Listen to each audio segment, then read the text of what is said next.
Hello guys, welcome back to another exercise. So today in this exercise we will use Wireshark tool to capture and analyze HTTP traffic. So this exercise can be completed from any Windows computer. We don't need to use our virtual machine, so you can use your host machine as well.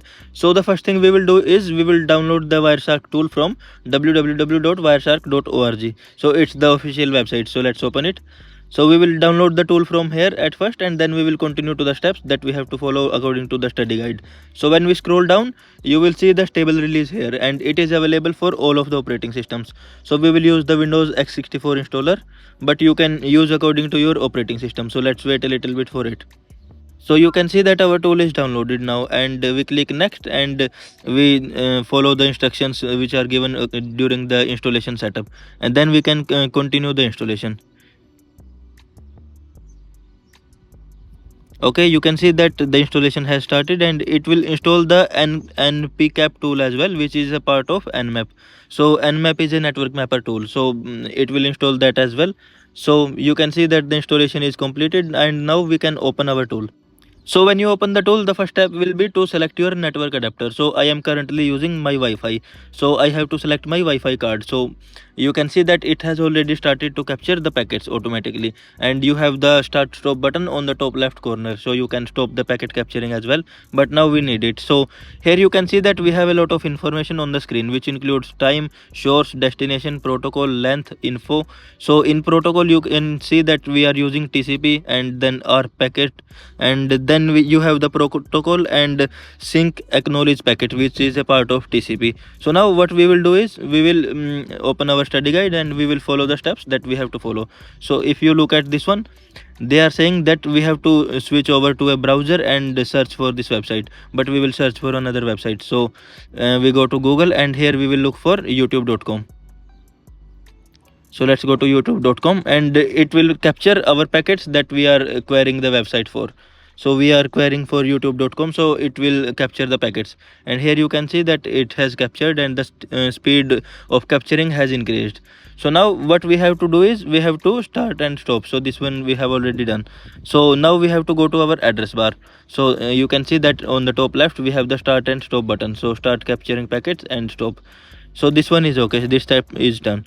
So now we have to go to the address bar and type HTTP, and then only the HTTP network traffic will be displayed. So we go to the bar, and here we have to write HTTP, and now we have the HTTP traffic only. So you can see that it's green in color, and here you have the information about the protocol and the length and everything. So now we have to go to edit find packet, and on the new display search we have to open the display filter. So edit, and we click on find packet, and then in this one we have to use the display filter and select the string option, and in the string we have to put a value. So let's see. Before we put the string value, we change this option to packet details. So now in packet details we will have more information about the packets, and now we have to put our string value. So our string value will be our website name.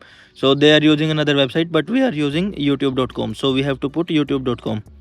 So let's go back, and in this red address bar where you have the find button, we have to put the website name. So let's put YouTube here. So when we put YouTube, it will just show us the YouTube packets only. So you can see that we have the protocol name, and then website name, info, and everything.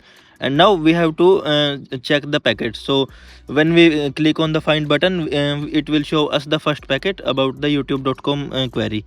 So now if we go to the packet details, which is in our bottom left, you can see that we have all the information about these packets. So in transmission control protocol, you can see that source port is 63173, destination port is 8081. So this 8081 port is when you switch any HTTP traffic to HTTPS, because our browsers now support HTTPS, so it will be transmitted over 8081 port.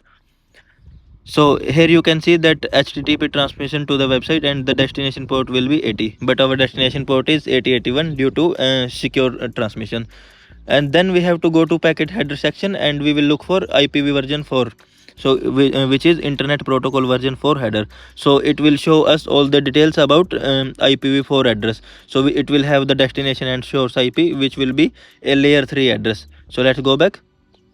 And if you notice here that we have internet protocol version 4, and there you will find the source address and the destination address. So destination is 192.168.83.152, which is my IP, and the source will be the server. And then if you go to the packet header section in ethernet 2 header, you will find the destination and source MAC address. So MAC address will be a layer 2 address. So if we go to ethernet 2 header and we click on it, you will notice that we have the destination and source MAC address. So MAC address will be a layer 2 address. So that's how you can use the Wireshark tool to capture all the packets, and you can analyze them and do the queries from them. So I hope you have liked, and if you have any doubts, you can comment below, and I will try to answer them as soon as possible.